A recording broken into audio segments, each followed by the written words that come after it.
They say revenge is a dish best served cold, but nobody tells you what happens after you serve it. After the shock wears off and the people who betrayed you realize they're standing in the wreckage of their own choices.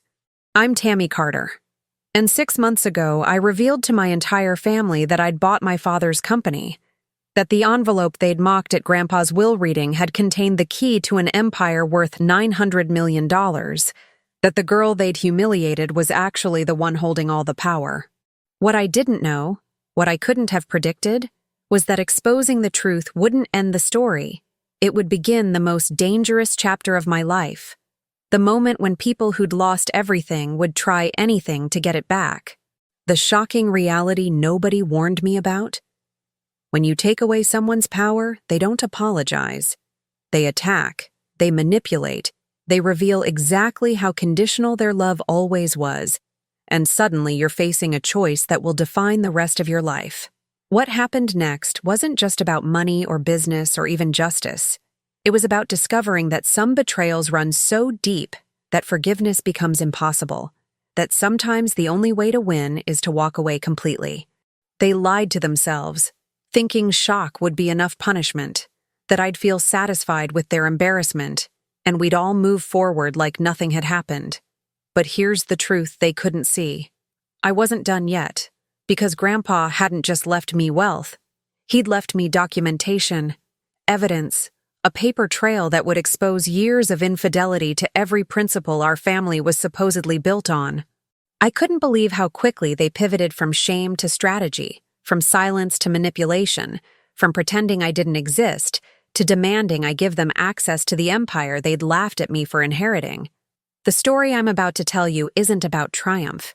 It's about survival, about what happens when the people who humiliated you realize you're not just successful, you're untouchable, and their only option is to try to destroy you before you destroy them. They mocked me at that will reading, shamed me in front of everyone, treated me like I was worthless because I chose teaching over corporate ambition. And now they were about to learn that the person they'd underestimated had every card, every document, every piece of ammunition they'd never seen coming. This is the story of how my family tried one last desperate move to reclaim what they'd lost, how they exposed themselves in ways even I hadn't anticipated, and how I made the final decision that would either free me or haunt me forever. Because here's what nobody tells you about winning. The hardest part isn't getting power. It's deciding what to do with it when everyone who hurt you is suddenly begging for mercy they never showed you. What would you do if the people who betrayed you came back not with genuine apologies, but with calculated strategies to regain access to your success? Would you give them a second chance? Or would you realize that some bridges aren't meant to be rebuilt? That sometimes the greatest gift you can give yourself is complete separation from people whose love was always conditional? These are the questions that kept me awake in my Monaco mansion, staring at the Mediterranean Sea, knowing that whatever I decided next would echo through the rest of my life.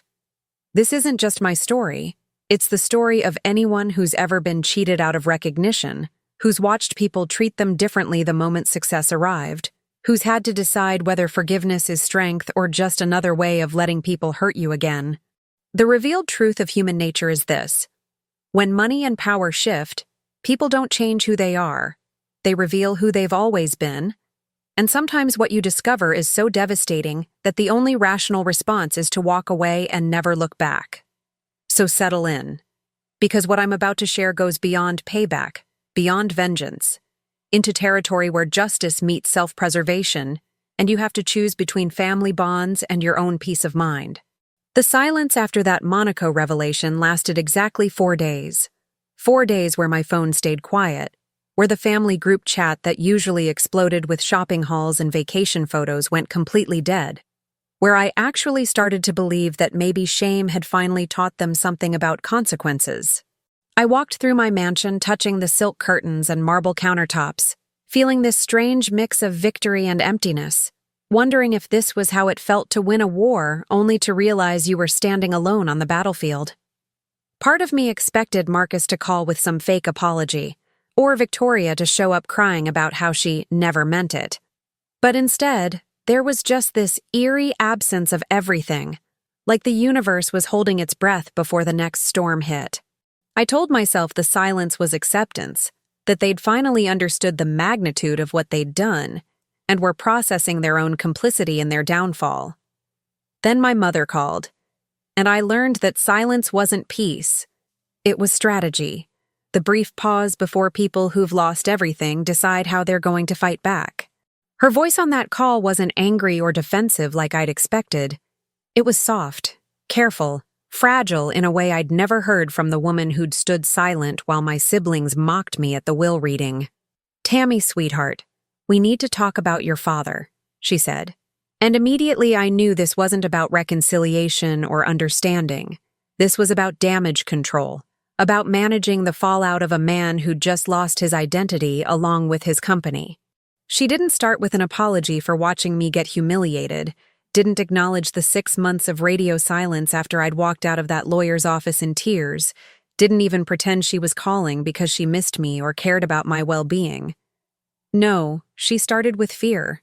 Fear of what my father might do, fear of how people were talking, fear that the carefully constructed image of our perfect family was crumbling faster than she could repair it. I realized in that moment that even now, even after everything, I was still just a supporting character in their story, someone whose feelings mattered less than their reputation. "He's not taking this well," Mom continued, and I could hear her moving through their house, the house that Grandpa's inheritance had paid for, the house where they'd probably celebrated their $47 million windfall while I'd sat in my studio apartment staring at an envelope everyone had laughed at. She told me Dad had been locked in his study for days, that he wasn't eating properly, that he kept pulling out old business documents like he was searching for some loophole that would undo the sale, some clause that would magically restore his control over Morrison Financial Holdings. What she didn't say, what she couldn't bring herself to admit, was that he wasn't mourning the loss of a business. He was mourning the loss of power, the loss of status, the loss of being someone people returned phone calls to and stood up for when he entered rooms. I listened to her paint this picture of a man falling apart, and I felt something I didn't expect. Absolutely nothing, no guilt, no sympathy, just a cold recognition that this was justice in its purest form. The truth about power is that once you have it, everyone suddenly has an opinion about how you should use it, especially the people who never considered your feelings when they had power over you. My mother wasn't calling to check on me, to ask how I was handling the stress of running a multi-million-dollar company, to acknowledge that I'd been carrying the weight of their betrayal for 6 months while building an empire they knew nothing about. She was calling to remind me of my obligations, to invoke family loyalty that had been conspicuously absent when I needed it, to suggest that maybe I was being too harsh, too cold, too unwilling to forgive people who'd made mistakes that were actually calculated choices to exclude and diminish me. Every word out of her mouth was designed to make me feel guilty for having boundaries, for not immediately offering reconciliation to people who'd never once considered offering me basic dignity. And that's when I understood something crucial. This wasn't going to end with them accepting reality. This was just the beginning of a campaign to manipulate me back into the role they'd always wanted me to play. "Your father needs something from you," Mom finally said. And there it was, the real reason for the call, the ask that had been building through every careful word and strategic pause.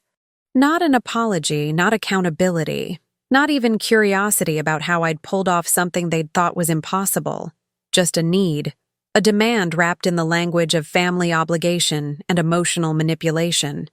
I could practically see her in their kitchen, probably standing near the window so Dad couldn't hear, rehearsing this conversation in her head a dozen times before dialing, calculating exactly how to present this request in a way that would make me feel like refusing meant I was the villain in this story. She wanted me to throw him a lifeline, to give him something that would salvage his reputation, to care more about his feelings than he'd ever cared about mine. But here's what she didn't understand about power. Once you've seen people's true faces, once you've watched them choose cruelty when they thought it cost them nothing, you can never unsee it, and that changes what you're willing to give them.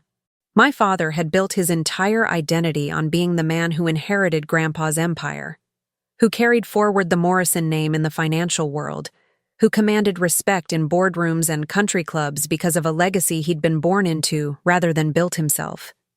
For 2 decades, he'd coasted on Grandpa's reputation, making connections through the family name, closing deals because people trusted the Morrison brand even when they didn't trust him personally. I'd watched him my whole life operate with this unearned confidence, this assumption that success was his birthright, never questioning whether he actually had the skills to maintain what Grandpa had created.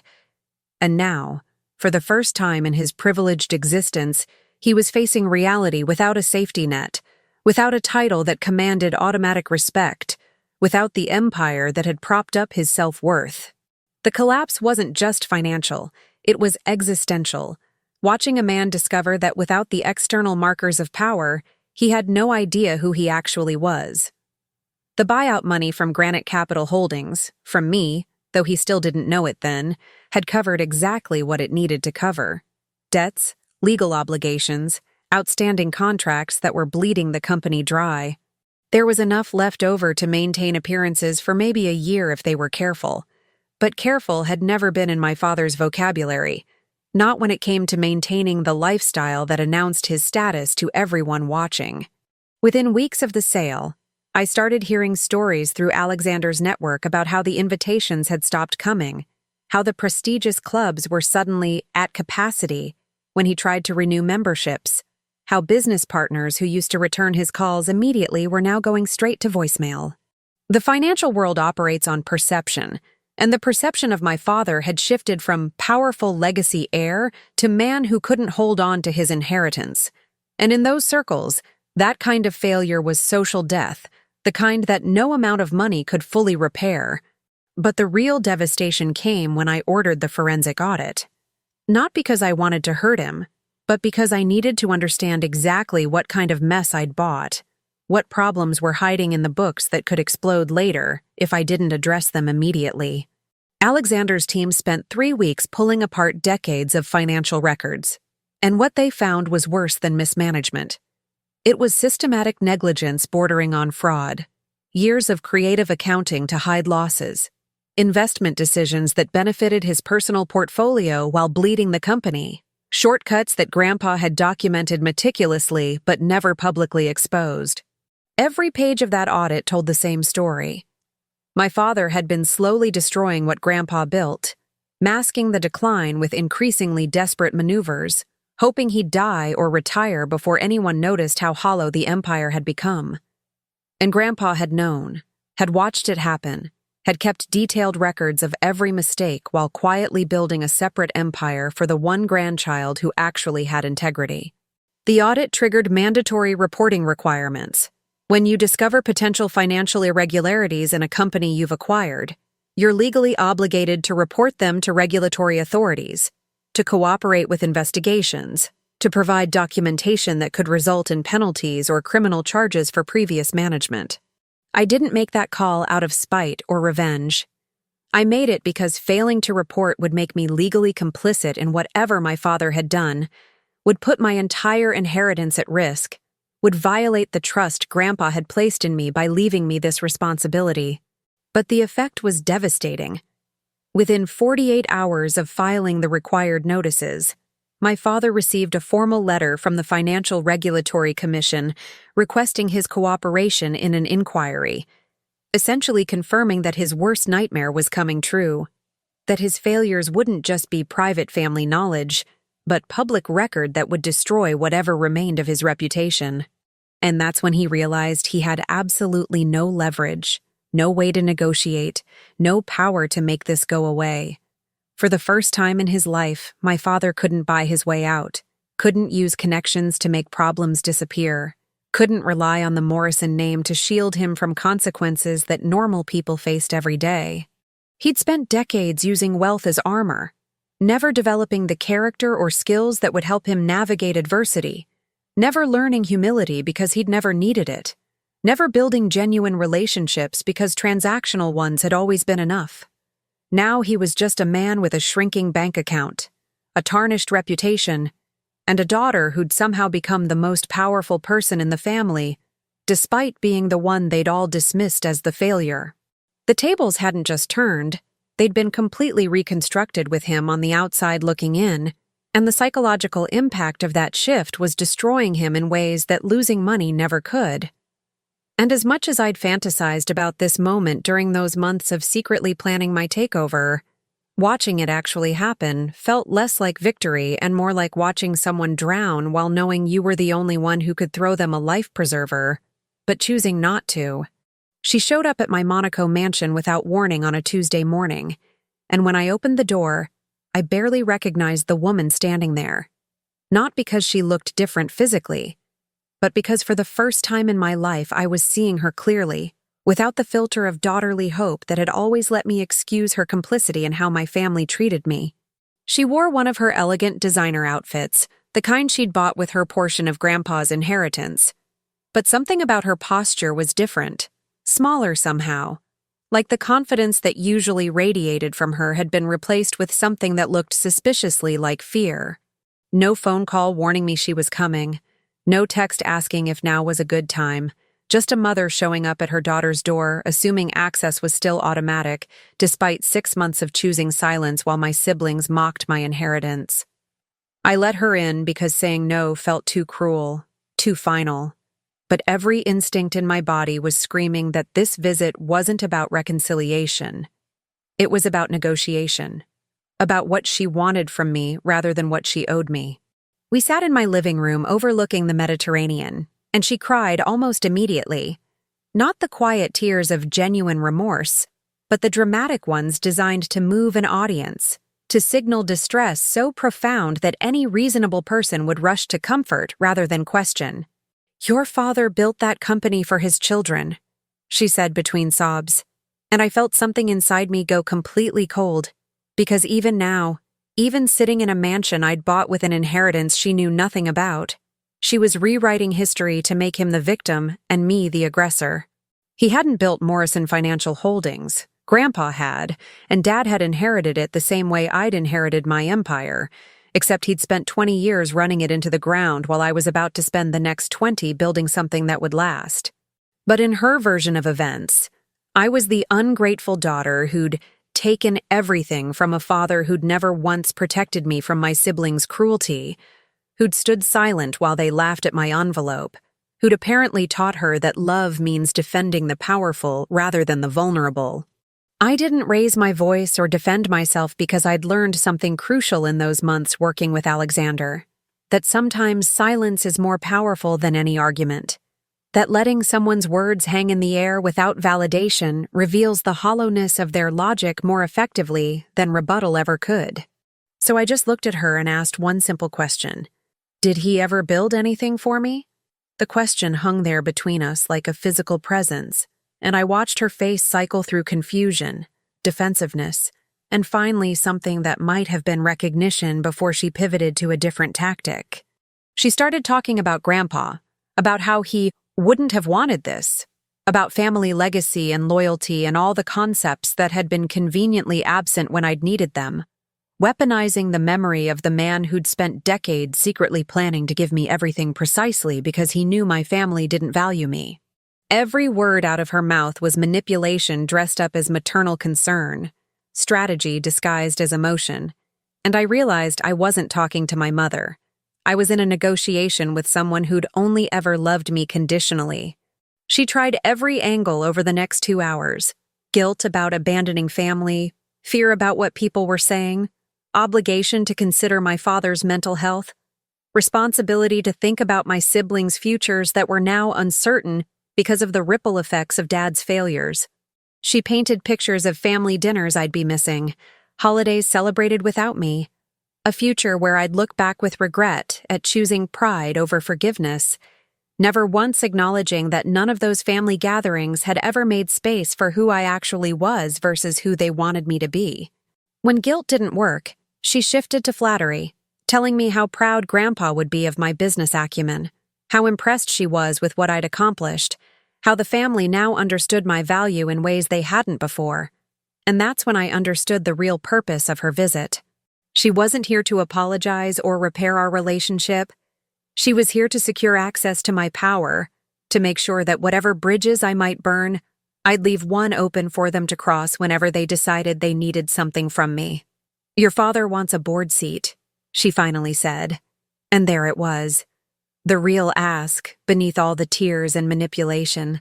The specific request she'd flown to Monaco to deliver in person because she knew it sounded absurd enough that I might refuse over text. Not an apology for the will reading. Not accountability for standing silent while I was humiliated. Not even basic curiosity about how I'd pulled off something they all thought was impossible. Just a demand that I give the man who'd lost the company a ceremonial position that would let him save face in the business community that had already written him off. Something symbolic, she added. Like that made it more reasonable. Like asking me to hand my father a title in the company I'd bought after he'd run it into bankruptcy was just a small favor between family members, rather than an insulting request that proved she still didn't understand the magnitude of what had happened. I looked at this woman who'd given birth to me, raised me, and somehow never really seen me, and I said the word that would change everything. No. The shock on her face told me she genuinely believed I'd cave, that despite everything, I'd still prioritize their comfort over my own boundaries. And watching that expectation shatter felt like reclaiming a piece of myself I'd been giving away my entire life. Marcus called 3 days after Mom's failed Monaco mission, and his voice had that edge I remembered from childhood. The tone he used when he wasn't getting what he wanted and couldn't quite believe someone was refusing him. No greeting, no acknowledgement of the 6 months since we'd spoken, no reference to the will reading where he'd started the laughter by joking about gift cards while I'd sat there dying inside. Just straight into accusation.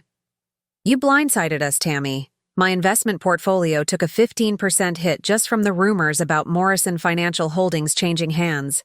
I held the phone away from my ear for a moment, genuinely shocked by the audacity of a man who'd inherited $8 million tax-free, complaining to the sister he'd publicly mocked about how my business decisions were affecting his passive income. He talked about market perception, about how our family name being associated with a company sale had created instability in his other investments, about how I should have consulted the family before making moves that affected all of us. As if I'd ever been included in family decisions, as if they'd consulted me before laughing at my inheritance. He never said the words, "I'm sorry." Not once in that entire 20-minute call did he acknowledge his behavior at the will reading, his role in my humiliation, his complete absence during the months I'd been alone with my grief and shock.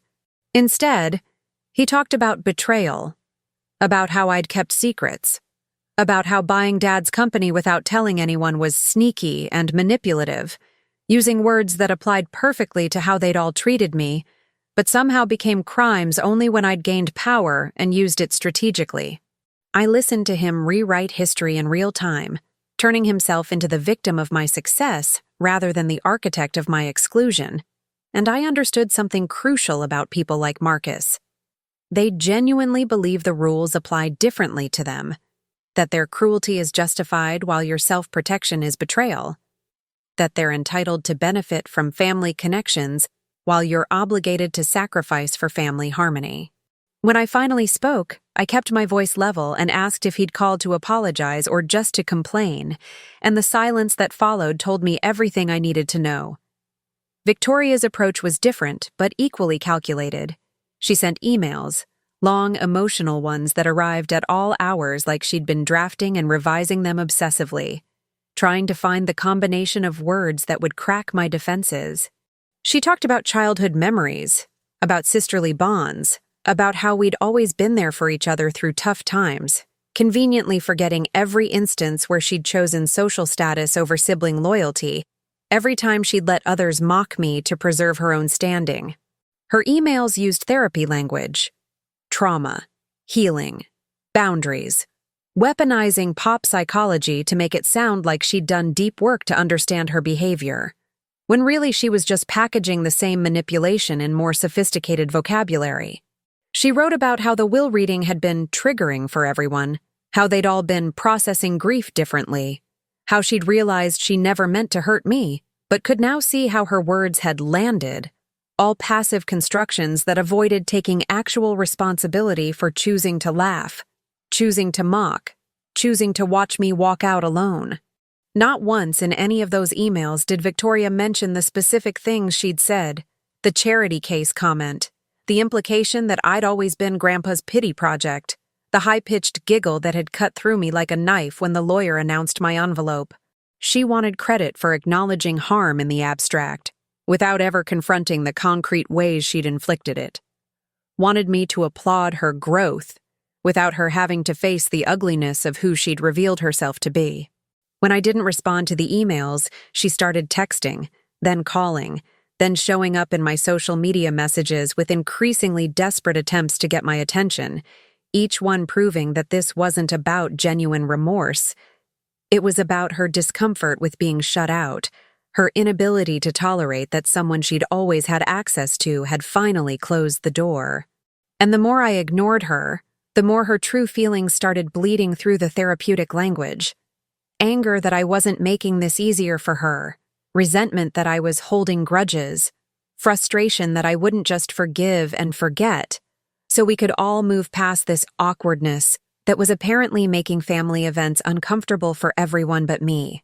Then Marcus made his biggest mistake. He leaked a story to the business press, a carefully worded piece that stopped just short of actionable defamation, but managed to paint me as some kind of corporate villain who'd manipulated my way into a family company through underhanded tactics.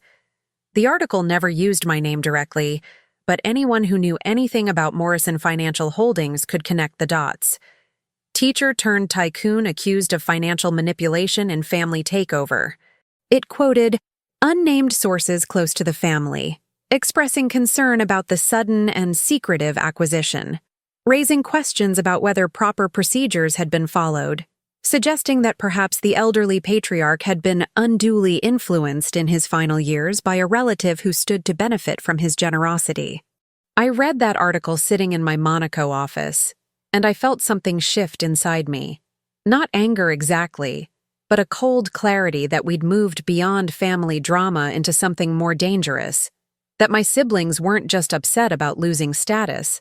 They were actively trying to destroy my reputation because they couldn't stand watching me succeed where they'd expected me to fail. The article hit the financial news sites on a Thursday morning, and within hours it had been picked up by business bloggers, shared in industry group chats, and screenshot across social media by people who loved nothing more than a story about wealthy families turning on each other.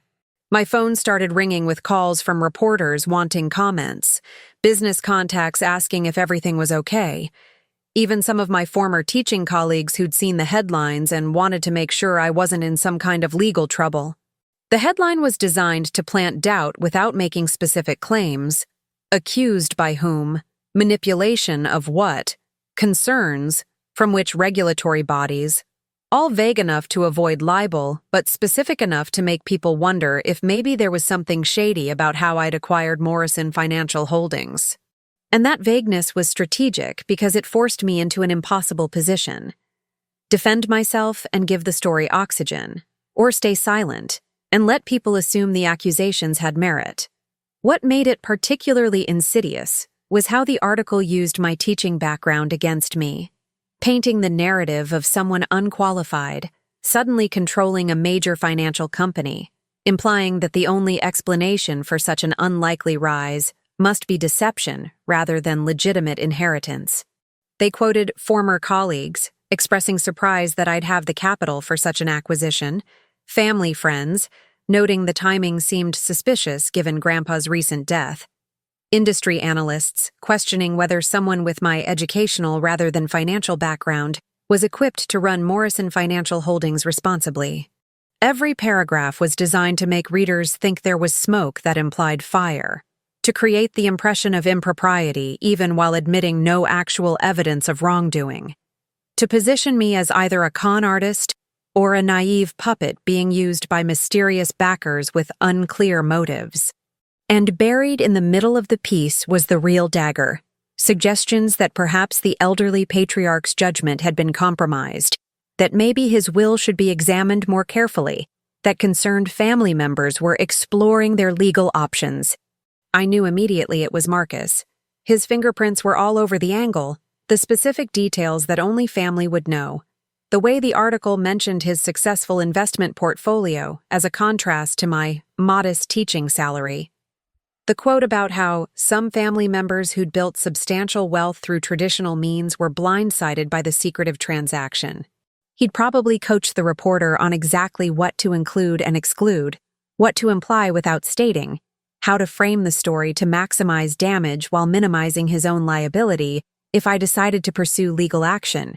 It was sophisticated character assassination designed to make business partners nervous about working with me, to make investors question the stability of Morrison Financial Holdings under new management, to plant seeds of doubt that would make every future success I had look suspicious rather than earned. And the beautiful cruelty of it was that responding aggressively would make me look defensive, while not responding would let the narrative solidify unchallenged. Victoria played her role too, more subtly. She didn't go to reporters directly, but she started liking and resharing posts about the article on social media, adding comments like, "Praying for truth and healing," and "Family dynamics are so complicated," that seemed supportive on the surface, but actually reinforced the impression that there was some dark truth to be uncovered. She positioned herself as the worried sister caught in the middle, concerned about everyone involved, wanting what was best for the family. Never quite defending me, but never quite condemning me either. A masterclass in plausible deniability that let her participate in the attack while maintaining the appearance of neutral concern. And it worked brilliantly on people who didn't know the full context, who saw her diplomatic-sounding posts and thought she was the reasonable one trying to navigate a difficult situation, not understanding that her ambiguity was intentional, designed to make me look guilty while she looked gracious. The worst part wasn't the article itself. It was realizing that this was their strategy now, that since they couldn't regain control through family pressure or emotional manipulation, they'd decided to destroy my credibility publicly, to make me radioactive in business circles, to ensure that even if they couldn't have the empire, I wouldn't get to enjoy it either. This wasn't about money anymore. This was about power and ego, and the fundamental inability of people like Marcus and Victoria to accept that someone they'd always dismissed had outmaneuvered them so completely. They were willing to damage the Morrison family name, the legacy Grandpa had spent his life building, just to take me down, proving that they'd never actually cared about family honor or tradition, only about their own status and the validation that came from being seen as winners.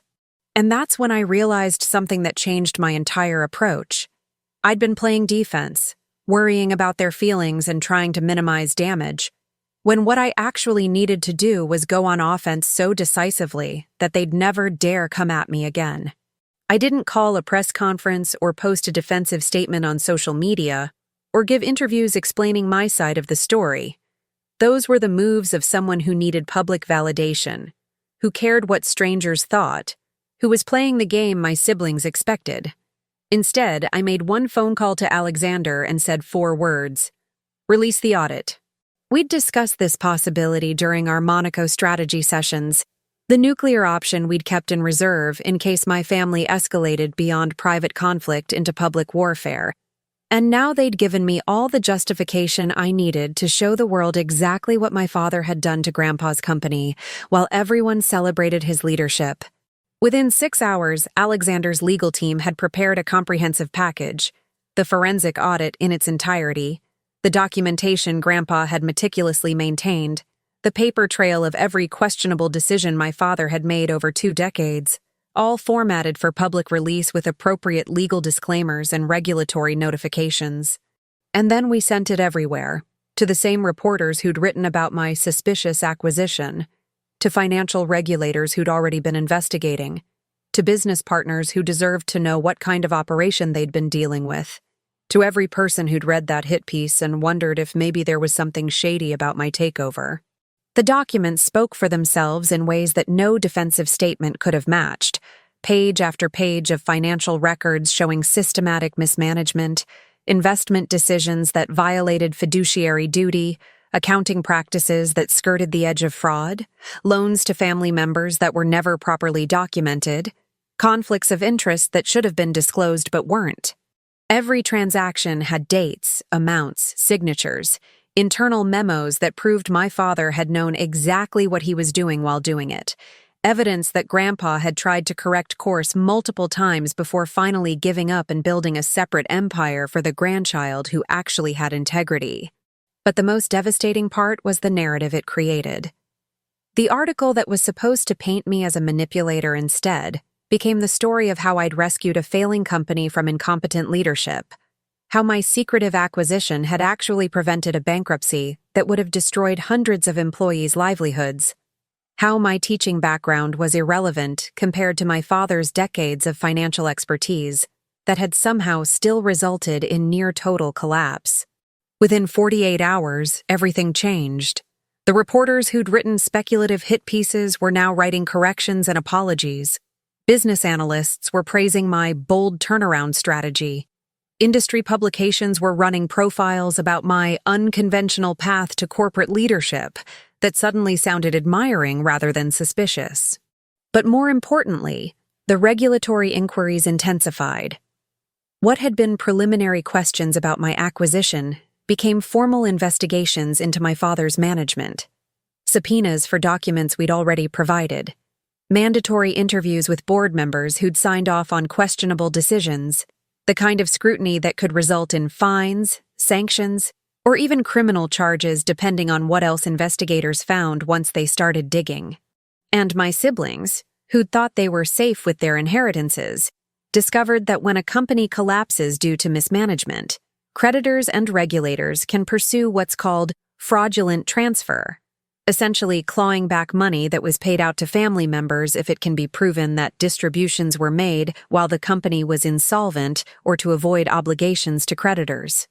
Marcus's investment portfolio didn't just take a hit from market perception, it got frozen by court order, while investigators determined whether the money his father had loaned him to make those investments had been improperly taken from Morrison Financial Holdings during the period when the company was secretly failing.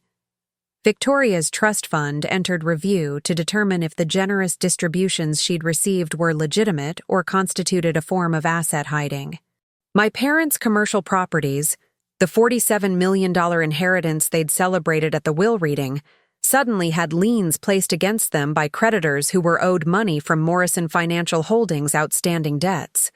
Everything they'd celebrated, everything they'd thought was secure, everything they'd believed proved their superiority over the daughter with just an envelope. All of it was now in question, potentially recoverable, possibly about to disappear in exactly the kind of public financial humiliation they'd subjected me to 6 months earlier. And through it all, I didn't gloat or make public statements or do anything that would look like revenge. I just cooperated fully with every investigation, provided every document requested, answered every question professionally, positioned myself as someone who'd discovered problems and reported them appropriately, rather than someone who'd orchestrated this outcome as punishment. Because here's what my family never understood about real power. It's not loud or emotional or vindictive. It's systematic and patient and devastating precisely because it works within legitimate channels that no one can question or overturn. They'd tried to destroy me with lies and innuendo, and I'd responded with truth and documentation. And the universe, or at least the regulatory system, was doing exactly what it was designed to do, holding people accountable for their choices. My mother stopped calling after the audit was released. Marcus deleted his social media accounts. Victoria's therapized emails stopped arriving. And my father, according to sources who still talk to me, spent his days in that study surrounded by documents that no longer mattered because everyone now knew exactly what kind of businessman he'd actually been beneath the legacy name and inherited reputation. They requested a meeting 6 weeks after the audit exploded their lives, and the email came from a lawyer I'd never heard of. Not their personal attorney, but someone who specialized in family mediation and crisis management, the kind of professional you hire when you need to negotiate from a position of weakness but want to maintain the appearance of dignity. The message was formal and carefully worded. The Morrison family respectfully requests a private meeting to discuss the future of their various business interests and family relationships in light of recent developments.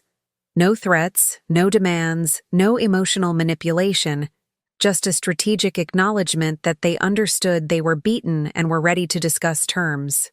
Part of me wanted to refuse purely out of spite, to make them suffer the same exclusion I'd endured. But Alexander counseled a different approach. Let them come. Let them say their piece.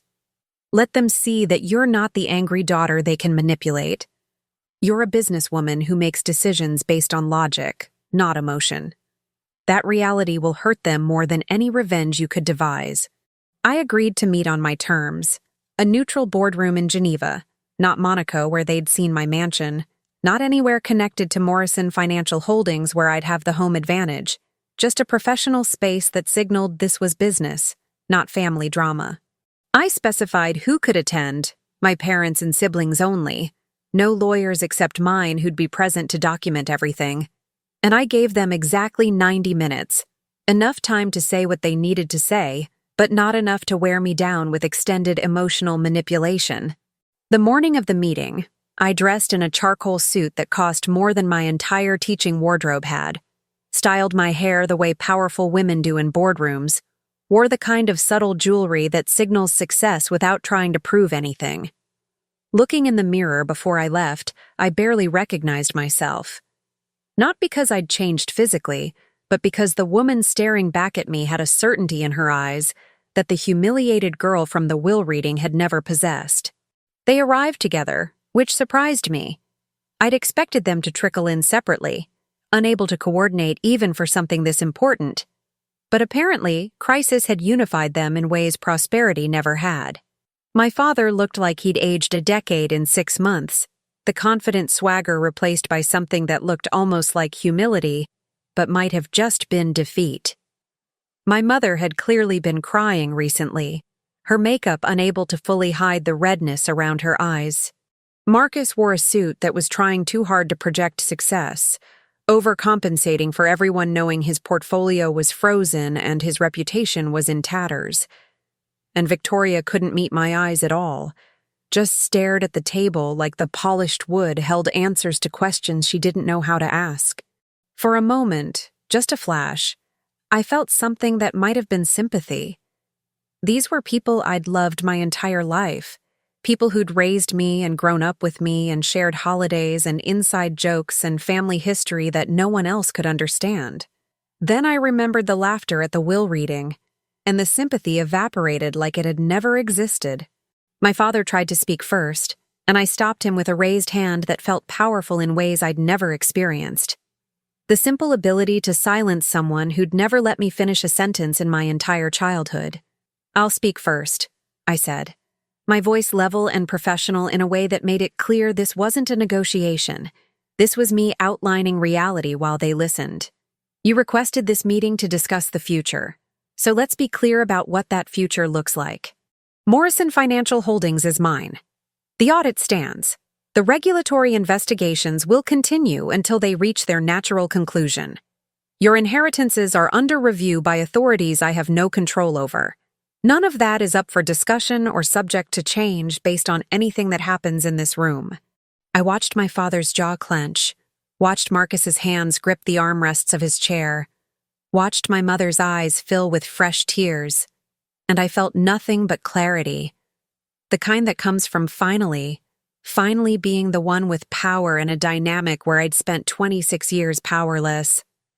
"What we're here to discuss," I continued, "is whether there will be any relationship between us going forward, and under what terms that relationship might exist."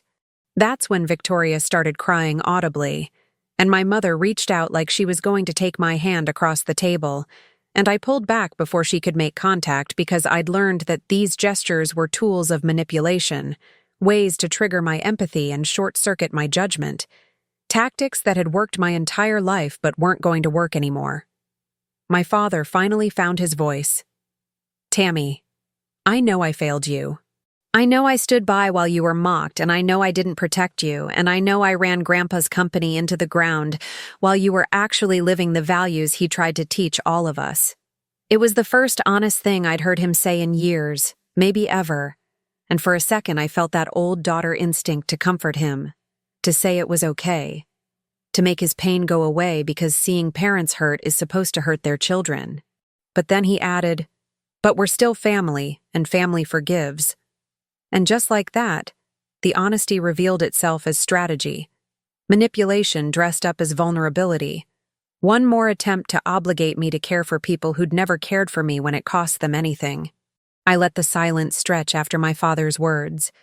Let them all sit in the discomfort of having made their appeal, and now waiting for judgment. Let them experience just a fraction of the powerlessness I'd felt walking out of that will reading alone. When I finally spoke, my voice was quiet but absolutely certain. I'm keeping the company. I'm restructuring it completely.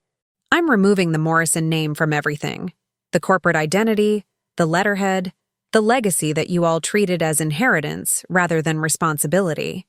I watched shock register on their faces as they realized I wasn't just taking over.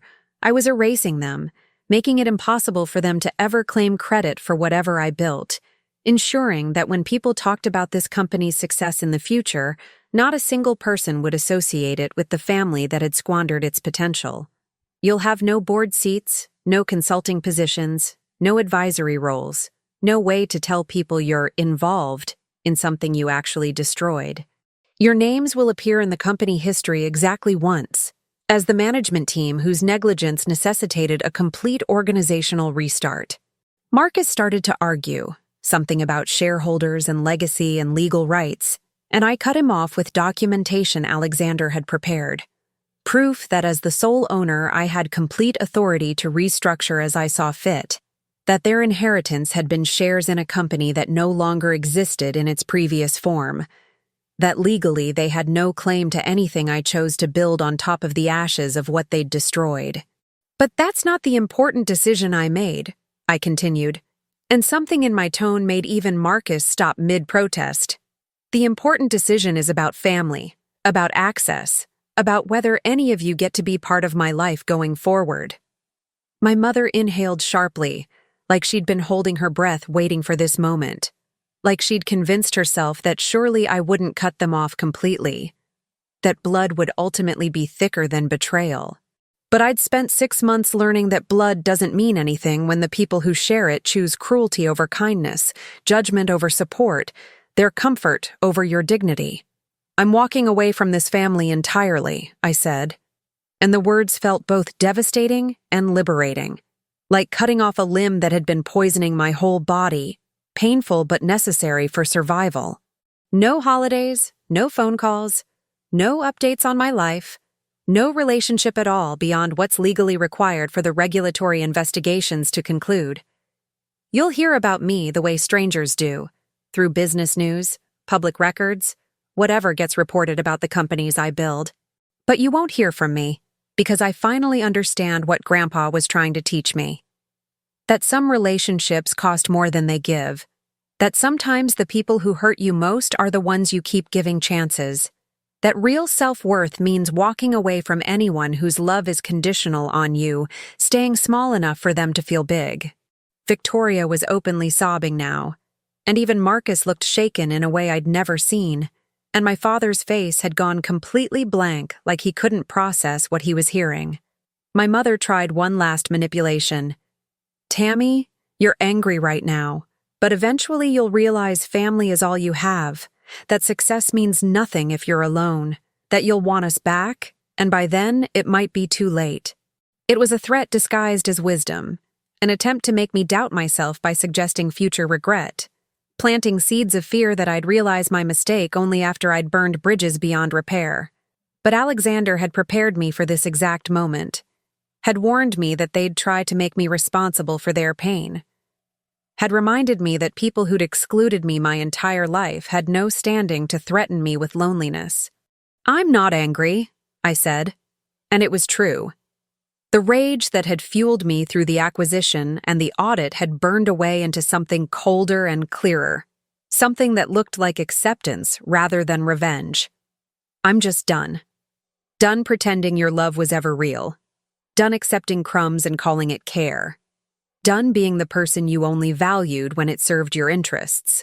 Here's what happens now, I said, standing up to signal the meeting was over whether they were ready or not.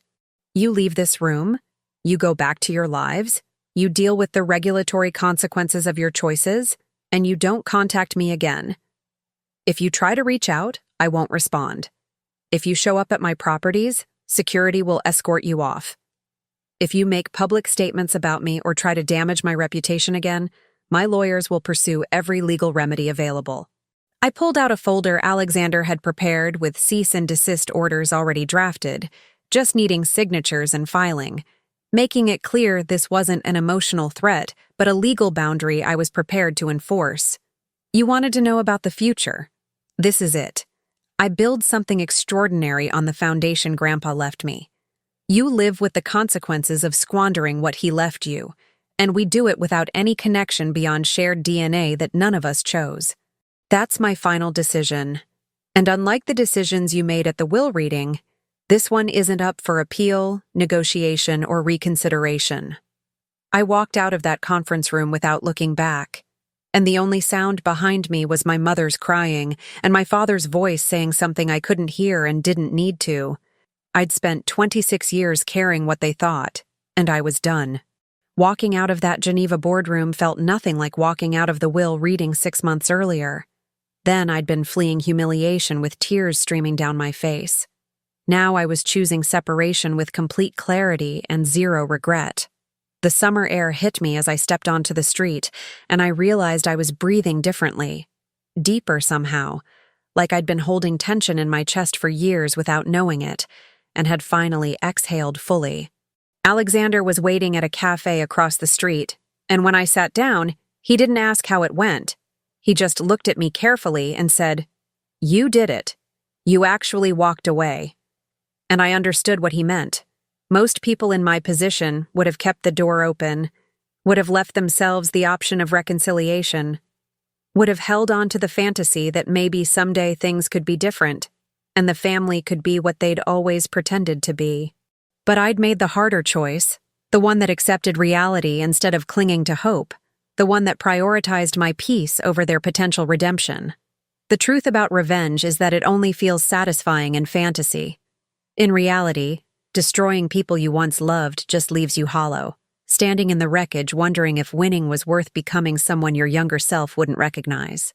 What I'd done wasn't revenge in the dramatic sense, it was accountability. I'd let their choices have natural consequences. I'd protected myself from further harm. I'd built boundaries that prioritized my well-being over their comfort.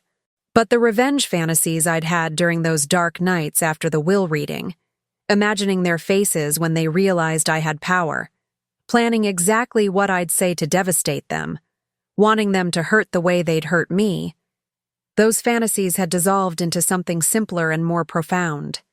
The realization that I didn't need them to suffer, I just needed them to not have access to me.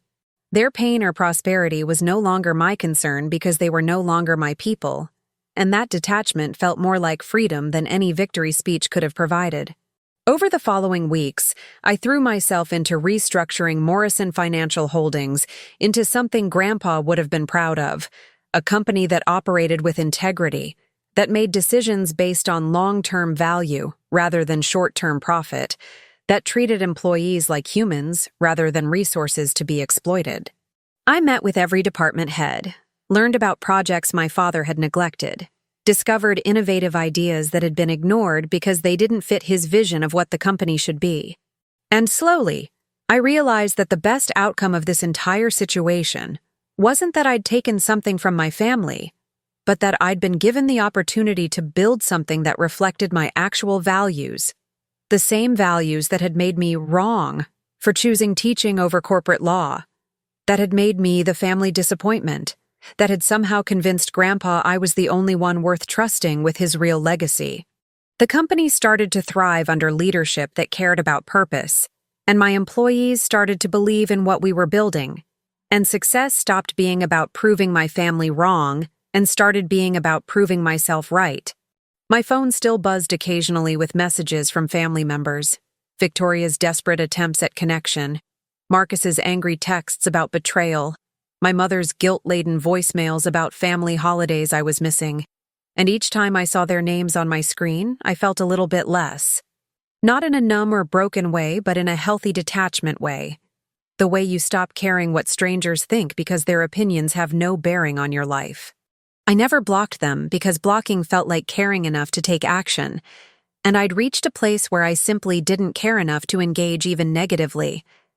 They became background noise in a life that had moved so far beyond their influence that even their attempts to hurt me couldn't reach the altitude where I was operating. And that indifference, that genuine lack of investment in whether they learned or changed or suffered or prospered, felt like the truest victory. Not because I'd beaten them, but because I'd freed myself from needing to beat them at all. What surprised me most was how my definition of family evolved once I'd cut ties with the one I'd been born into. I started building chosen family among my employees who shared my vision, among Alexander and his team who'd supported me through the hardest period of my life, among people who loved me for who I was, rather than what I could provide them. We celebrated milestones together, supported each other through challenges, created traditions that weren't weighted with decades of dysfunction and conditional affection. And I realized that everything my mother had said about needing family had been wrong. You don't need people who share your DNA. You need people who share your values, who show up when it costs them something, who celebrate your success without resenting it, who love you not despite your choices, but because your choices reflect the person they know you to be. That realization didn't come from revenge or justice or vindication. It came from building a life so full of genuine connection that the absence of my biological family stopped feeling like loss and started feeling like liberation. So here's what I want to know. Have you ever reached that point where you had to choose between family loyalty and self-preservation? Have you sat across from people you once loved and realized that continuing the relationship would mean betraying yourself? And walked away even though it hurt? Drop a comment below and tell me your story, because I know I'm not alone in discovering that sometimes the most loving thing you can do for yourself is remove access to people whose love was always conditional. What would you have done in that Geneva boardroom? Would you have left the door open for reconciliation? Or would you have made the same choice I did to walk away completely? And here's the question that keeps me up at night. If your family came back years later, after you'd built something extraordinary, genuinely changed, and genuinely apologetic, would you give them another chance? Or is there a point where betrayal goes so deep that redemption becomes irrelevant, where you've built such a beautiful life without them that letting them back in would only diminish what you've created? Maybe you've dealt with something similar. People who only valued you after you'd proven yourself. People whose love showed up exactly when it became convenient for them. People who wanted access to your success without ever acknowledging their role in your pain. Your wisdom matters to me. Your experience could help someone else who's struggling with this exact decision right now. And I genuinely want to build a community of people who've chosen themselves even when choosing themselves meant disappointing everyone else. If this story resonated with you, if it made you think about the price we pay for keeping toxic people in our lives just because they're family, hit that subscribe button and turn on notifications because we're diving deep into the real, uncomfortable truths about relationships, power, and what it actually means to love yourself enough to walk away. This channel is about more than revenge or justice. It's about transformation, about becoming the kind of person who values their own peace more than other people's approval. About understanding that sometimes the greatest gift you can give yourself is permission to close doors that should have been closed years ago. Comment your story, subscribe to this journey, and let's build something together. A community that understands that family isn't about who you're born to, it's about who shows up, who loves you unconditionally, who celebrates your success without resentment. Because the truth nobody tells you is that walking away from toxic family isn't giving up on them. It's finally choosing yourself. And there's nothing more powerful than that.